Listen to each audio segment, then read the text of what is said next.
여러분, 우리가 살다 보면 생각지도 않은 일, 우리 귀를 의심하는 일, 야, 어떻게 이런 일이 일어나나? 여러분, 그런 일을 맞닥뜨릴 때가 있지 않습니까? 우리 예수님이 그러셨어요. 예수님의 제자 가룟 유다가 예수님을 배신하는 것입니다.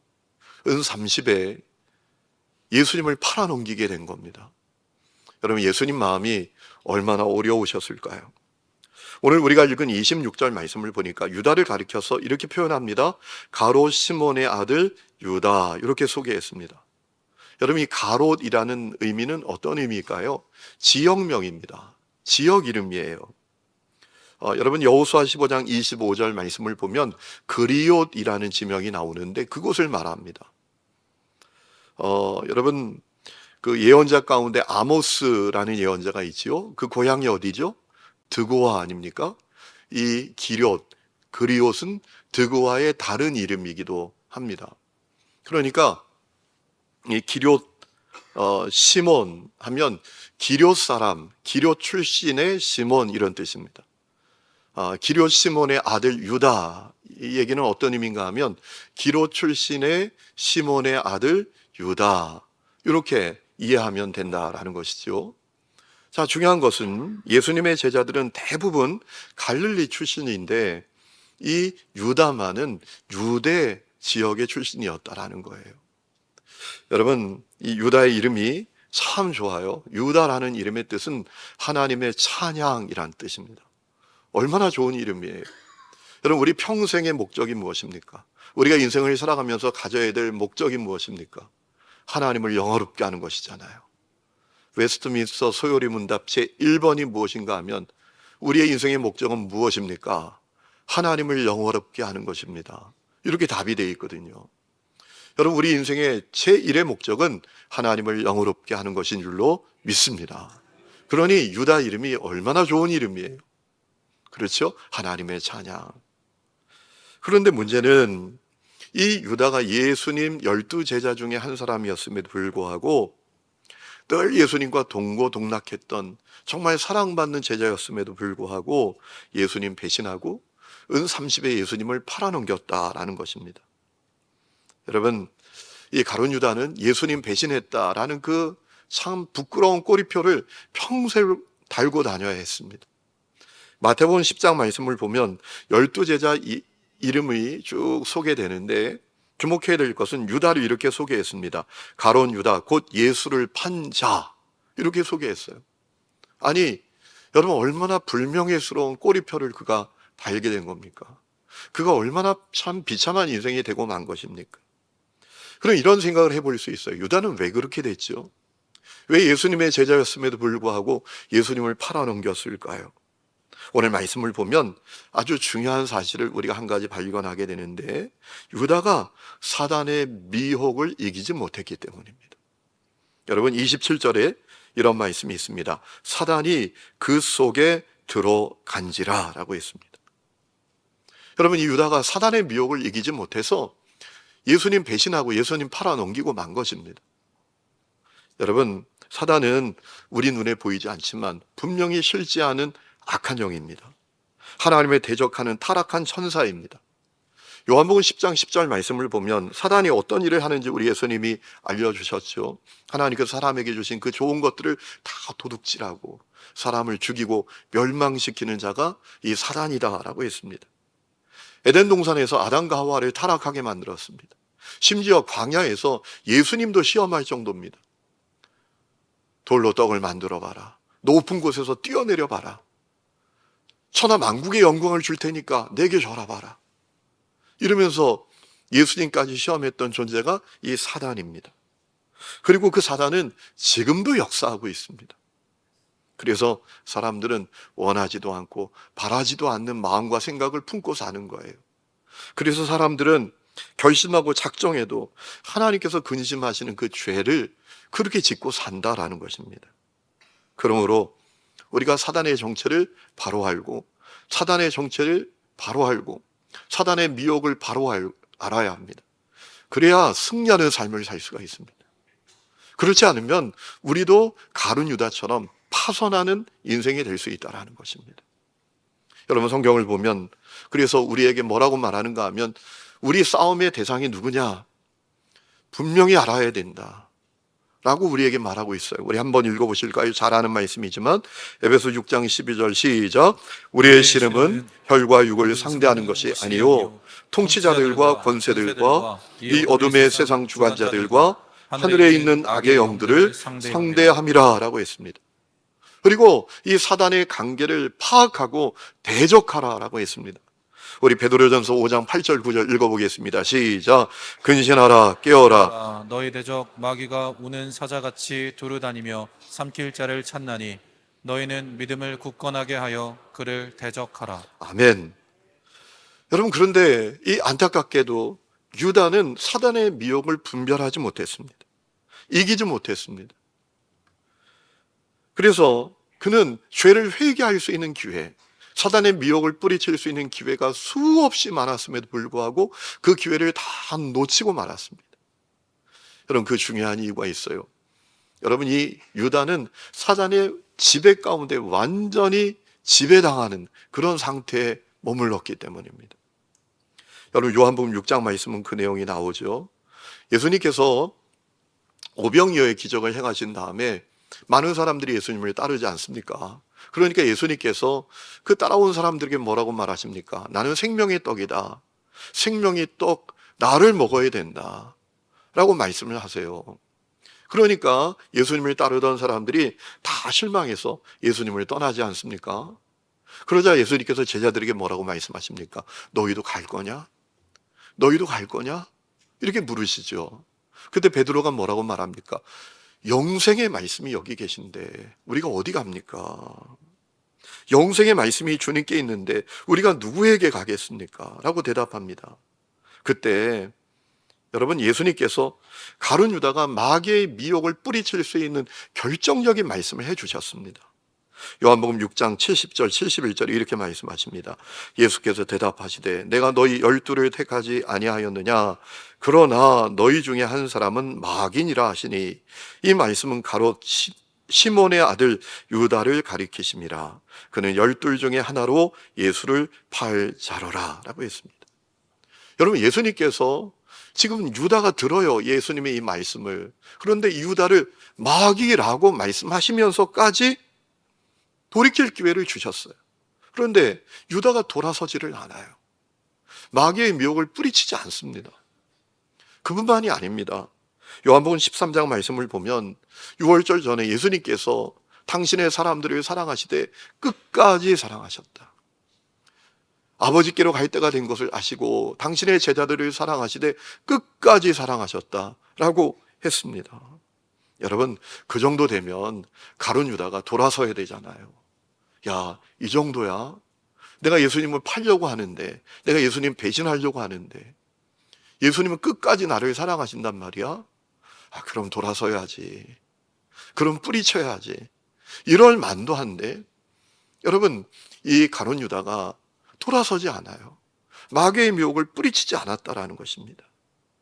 왜 그랬죠? 그는 마귀의 지배를 완전히 받게 된 상태가 되었어요. 요한복음 13장 2절에 이렇게 말합니다. 마귀가 벌써 시몬의 아들 가룟 유다의 마음에 예수를 팔려는 생각을 넣었더라라고 했습니다. 그 안에 마귀가 만들어 놓은 견고한 진이 이미 형성이 된 상태입니다. 완전히 마귀의 지배 가운데 있는 모습이 되고 말았다라는 것입니다. 여러분, 오늘 말씀 전에 어떤 내용이 나옵니까? 예수님께서 십자가 고난 받으시기 전에 제자들과 함께 마지막 식사하시잖아요. 식사 다 하시고 제자들의 발을 하나씩 다 씻어주십니다. 그리고 뭐라고 말씀하시죠? 내가 너희들의 발을 씻겼으니 너희도 서로 발을 씻겨라 라고 말씀을 하셨지 않습니까? 그리고 오늘 말씀을 보면 이어서 가룟 유다가 예수님 배신하고 팔아 넘길 것을 분명하게 알려주셨어요. 21절 말씀을 보세요. 이렇게 말씀하시죠. 내가 진실로 진실로 너희에게 이르노니 너희 중 하나가 나를 팔리라. 여러분, 이 말씀 가룟 유다가 들었을 때 얼마나 마음이 뜨끔했을까요? 그렇죠? 여러분, 예수님이 이렇게 말씀하시니까 제자들이 누구를 향해서 하시는 말씀인지 궁금해요. 그래서 베드로가 예수님의 사랑받는 제자 요한을 가리키죠. 그에게 막 머리짓을 하면서 너는 알잖아. 누구야, 누구? 라고 이야기합니다. 여러분, 요한도 몰라요.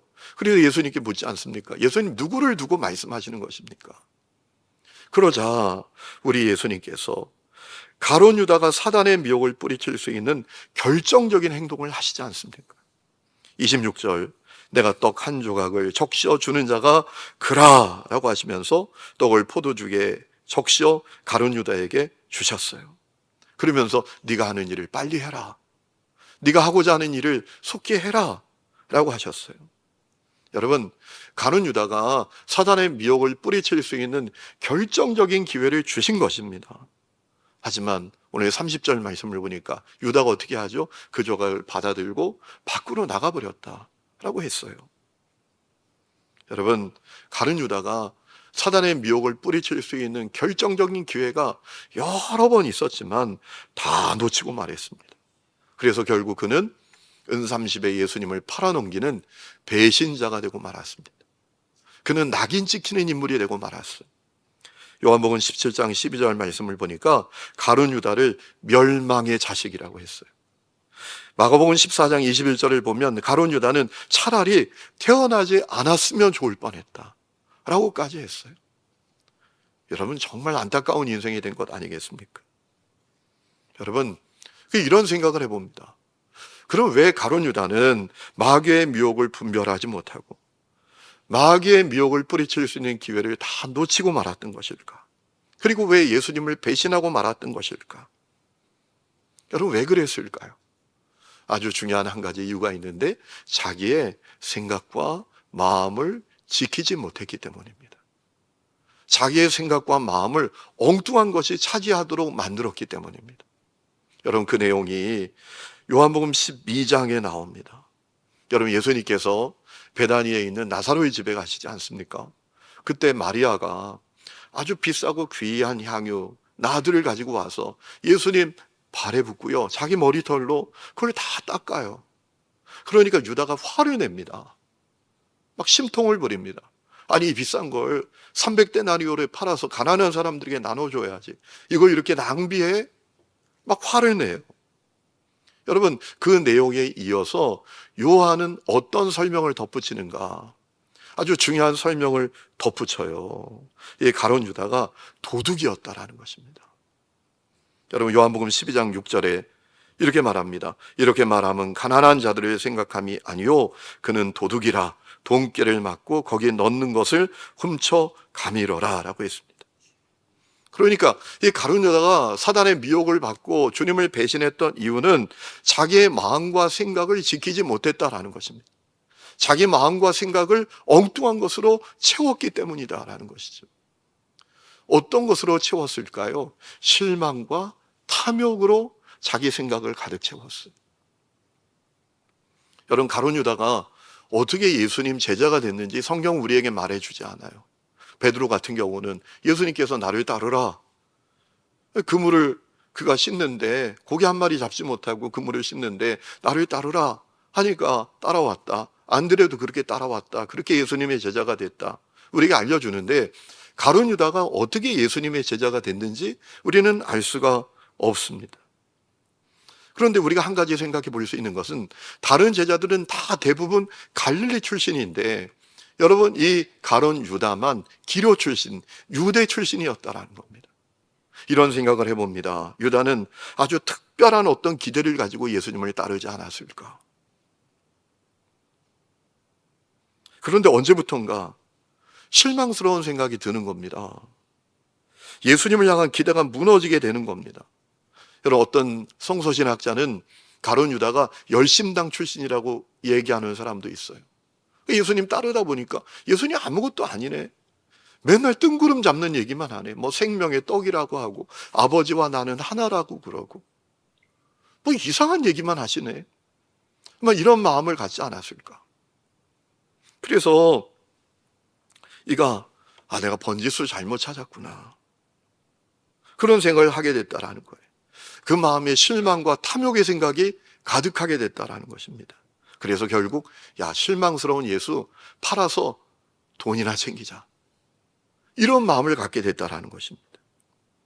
그래서 결국 사단의 미혹에 사로잡혀 예수님을 배신하는 배신자가 되고 말았다라는 것입니다. 여러분, 가룟 유다는 자기 생각을 지키지 못했습니다. 실망이라는 생각, 그리고 욕심, 탐욕이라는 생각에 사로잡혀서 그는 사단의 미혹을 받아서 배신자가 되고 말았다라는 것입니다. 여러분, 오늘 이 말씀을 통해서 우리는 중요한 사실을 기억해야 합니다. 우리도 마음과 생각 잘 지키지 못하면 가룟 유다와 다름없이 될 수 있다라는 거예요. 우리도 우리의 마음과 생각에 엉뚱한 것을 채우고 살면 가룟 유다처럼 되지 않을 리 없다라는 거예요. 여러분, 그러므로 마귀가 내 마음과 생각에 엉뚱한 생각을 넣지 않도록 우리가 늘 깨어 있어야 합니다. 조심해야 합니다. 여러분, 마태복음 7장 말씀을 보면 예수님이 우리를 더럽게 하는 생각이 어떤 것인지 말씀해 주신 적이 있지 않습니까? 우리 한번 읽어보실까요? 시작. 곧 음행과 도둑질과 살인과 간음과 탐욕과 악의와 사기와 방탕과 악한 시선과 모독과 교만과 어리석음이다 라고 하셨어요. 또 갈라디아서 5장 말씀을 보면 성령의 생각과 반대되는 악한 생각이 어떤 것인지, 악한 것들이 어떤 것인지 우리에게 알려주셨어요. 한번 읽어보실까요? 시작. 음행과 더러움과 방탕과 우상숭배와 마술과 원수매증과 다툼과 시기와 분냉과 분쟁과 분열과 파당과 질투와 술취함과 흥청망청 먹고 마시는 노름과 그와 같은 것들입니다 라고 했습니다. 여러분, 그러니까 이런 악한 생각들이 내 마음과 생각을 차지하지 못하도록 우리가 깨어 있어야 한다는 겁니다. 우리 마음을 지켜야 한다는 것입니다. 여러분, 사단은 끊임없이 온갖 악한 생각들로 우리 마음과 생각을 가득 채우려고 얼마나 강하게 우리에게 역사하고 공격해 오는지 모릅니다. 그러므로 순간순간 여러분, 우리가 깨어서 내 마음과 생각을 분별해야 돼요. 이 생각은 어디서 왔지? 이 생각은 하나님이 기뻐하시는 생각인가? 이 마음은 주님이 원하시는 생각인가? 이것을 분별하는 은혜가 우리에게 있어야 한다는 것입니다. 여러분, 그래야 우리가 승리하는 믿음의 길을 걸어갈 수가 있습니다. 잠언서 4장 23절, 우리가 너무나 잘 아는 말씀 같이 읽어보겠습니다. 시작. 그 무엇보다도 너는 내 마음을 지켜라. 그 마음이 바로 생명의 근원이기 때문이다 라고 했습니다. 마음과 생각을 잘 지켜야 돼요. 순간순간 분별력을 가져야 돼요. 아, 이 생각은 주님 기뻐하시는 생각인가? 이 생각은 어디서 온 생각이지? 이 생각은 하나님을 기쁘게 하는 생각인가? 하나님 원하시는 생각인가? 이걸 우리가 늘 분별하고 살아야 한다는 것입니다. 그럼 어떻게 우리가 우리 마음과 생각을 잘 분별하고 마음과 생각을 지킬 수 있을까요? 크게 보면 두 가지 방법이 있습니다. 첫 번째는 날마다 순간순간 회개의 생활이 우리에게 있어야 합니다. 여러분, 우리는 너무나 연약한 존재라서 마귀가 주는 생각을 늘 품는 때가 많아요. 여러분, 그럴 때가 있지 않습니까? 깜짝깜짝 놀랄 때가 있잖아요. 야, 내가 어떻게 이런 생각을 품고 있지? 어떻게 내가 이런 마음을 품고 있지? 여러분, 그런 때가 있지 않습니까? 우리가 너무나 연약한 존재이기 때문에 참으로 그렇게 살아갑니다. 여러분, 그러니까 그때마다 그 생각을 떨쳐버리고 회개해야 합니다. 고백해야 합니다. 주여, 회개합니다. 이런 생각 품은 거 회개합니다. 이 악한 생각을 회개합니다. 이 음란, 이 탐욕, 이 미움, 이 시기, 이 정죄, 주님, 이 생각을 회개합니다. 여러분, 우리가 그 생각을 떨쳐버리고 회개해야 해요. 여러분, 누가 거룩한 자입니까? 죄 안 지은 자가 거룩한 자가 아니라 회개한 자가 거룩한 자입니다. 한번 따라 합시다. 회개한 자가 거룩한 자다. 여러분, 우리가 죄를 이기지 못하는 이유는 회개의 생활이 없기 때문에 그래요. 여러분, 죄를 지을 때마다 회개해 보세요. 그 죄를 못 이길 리가 없습니다. 우리 마음과 생각을 늘 분별하면서, 야, 이 생각, 내가 어떻게 이런 생각을 품고 있지? 주님, 회개합니다. 이 생각을 떨쳐버립니다. 여러분, 회개하면 우리가 우리 마음과 생각을 지키게 될 줄로 믿습니다. 두 번째는 날마다 말씀과 기도와 찬양으로 새로운 생각과 마음을 우리에게 채워야 합니다. 여러분, 디모데전서 4장 5절 말씀 보면 모든 것이 하나님의 말씀과 기도로 거룩하여 짐이라라고 했습니다. 여러분, 그러므로 우리가 날마다 말씀과 기도와 찬양으로 하나님께서 기뻐하시는 생각과 마음을 내게 채워야 해요. 여러분, 채워져 있으면 마귀가 채우지 못합니다. 여기가 비어져 있으니까 자꾸 채우려고 하는 거예요. 말씀을 통해서, 기도를 통해서, 찬양을 통해서 주님이 기뻐하시는 생각과 마음을 끊임없이 우리에게 채우면 마귀가 채울 새가 없습니다. 제가 지난주에 우리 남성순 순장님하고 이렇게 좀 대화를 나누는 시간이 있었는데 제 마음이 너무 기뻤어요. 자기 수는 순원들이 대부분 지성소를 한대요. 그런데 그 지성소를 하면서 정말 솔직하게 자기 삶을 고백하고 말씀을 통해서 하나님 앞에 죄 지었던 것까지도 다 고백한다 합니다. 그래서 깨어있게 되고 죄를 버리게 되고 승리하는 믿음의 길을 갖게 된다고 그 이야기를 듣는데 얼마나 마음이 기쁜지 몰라요. 여러분, 우리가 마음과 생각을 지키기 위해선 날마다 말씀을 붙들고 기도를 붙들고 찬양을 붙들어야 합니다. 그러면 하나님께서 기뻐하시는 생각과 마음이 내게 계속 채워지는 거예요. 오늘 이 은혜가 여러분에게 있기를 축원합니다. 저도 사역을 하면서 마음이 힘들 때가 있어요. 어떨 때 마음이 답답하기도 하고, 어떨 때는 막 한없이 낙심이 되기도 하고, 어떨 때는 막 불평이 생기기도 하고, 막 원망스러운 마음이 생기기도 하고. 여러분, 그때 제가 하는 아주 중요한 방법이 있는데요. 스마트폰을 걸어서 한 달에 10,000원만 주면 찬양을 얼마든지 들을 수 있는 앱이 있거든요. 그걸 열어서 찬양을 틀어놔요. 그럼 이상하게요, 그 찬양을 틀어놓고 찬양을 듣고 찬양을 따라하다 보면 제 안에 있었던 그 어두운 생각과 마음이 싹 사라지는 역사가 일어나요. 두려움이 사라지고 답답함이 사라지고 원망이 사라지고 주님이 기뻐하시는 생각과 마음이 내게 쭉 채워지는 역사가 있는 것을 경험할 때가 얼마나 많은지 모릅니다. 성도 여러분, 우리가 가룟 유다보다 절대로 나은 사람이 아닙니다. 우리가 가룟 유다보다 절대로 뛰어난 사람들이 아닙니다.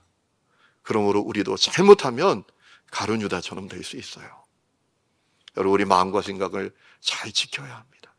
오늘 그 은혜가 여러분 가운데 있기를 주의 이름으로 축원합니다.